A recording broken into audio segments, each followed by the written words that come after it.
If you ever need to save a web page as a PDF in Opera, this quick tutorial will show you the easiest way to do it step by step.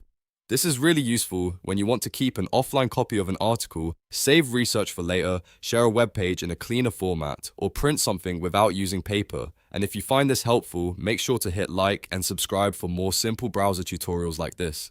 Now, let's get into it. First, open Opera and navigate to the web page you want to save. It can be any page you need, whether it's a blog post, a report, a recipe, or a document online. Once the page is loaded, look at the very top left corner of the browser window and click the Opera O logo. This opens the main menu. From that drop-down list, hover your mouse over page. A side menu will appear, and from there click Print. This will bring up the print preview window on your screen. Don't worry, you are not actually printing to paper yet. In the print preview, look for the option labeled Destination.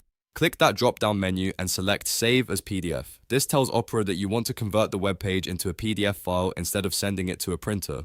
After that, take a moment to review the layout settings if needed, such as pages, margins, or orientation, depending on how you want the final PDF to look.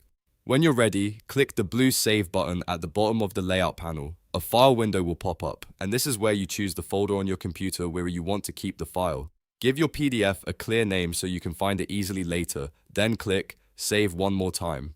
Opera will now create the PDF and store it in the location you selected, and that's it. You've successfully saved a web page as a PDF in Opera in just a few simple steps. If this video helped you out, please like the video, subscribe to the channel, and turn on notifications so you don't miss the next helpful tutorial. Thanks for watching, and I'll see you in the next one.